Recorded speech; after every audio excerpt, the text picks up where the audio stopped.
يا مساء الخير.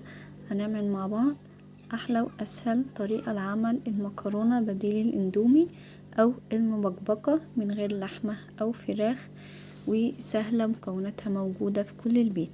معانا معلقتين من الزيت او السمنة على حسب ما تحبي. معانا نص كيلو من المكرونة الصغيرة او المكرونة من الشوربة، النوع ده كويس جدا.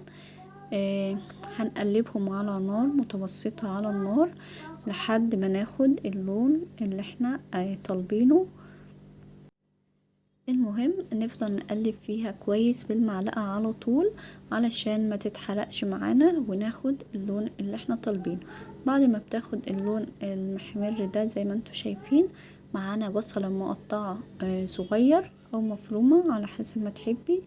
هننزل بيها على المكرونة بتاعتنا ونقلب كويس لحد البصلة بتاعتنا ما تدبل او تصفر معانا شوية. بعد البصلة بتاعتنا ما دبلت كده، معانا فصين من الثوم مهروسين او متقطعين قطع صغيرة، هننزل بيهم على المكرونة والبصل ونقلب كويس لحد الريحة بتاعت الثوم ما تطلع معانا. مش لازم الثوم يحمر، احنا عاوزين الريحة بتاعت الثوم بس تطلع معانا.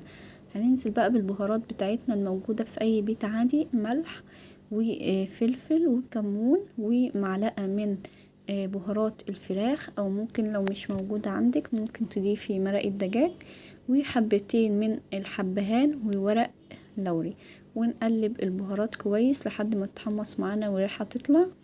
بعد كده بننزل بمعلقتين من الصلصة ونقلب كويس.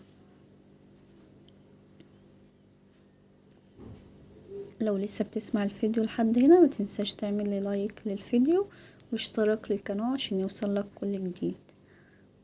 بعد ما قلبنا الصلصة بتاعتنا في المكرونة، معانا عصير طماطم بننزل بيه على المكرونة بتاعتنا ونقلب كويس. وبعد كده بنسيبها تتسبك على نار هادية لمدة 5 دقايق. المهم النار تكون هادية عشان ما تتحرقش معانا.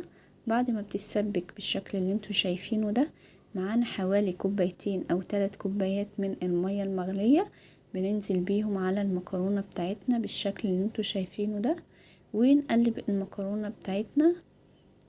لو المكرونة بتاعتك احتاجت مية اكتر ممكن تزودي. ونقلب المكرونة ونسيبها على نار هادية لمدة 10 دقايق او ربع ساعة.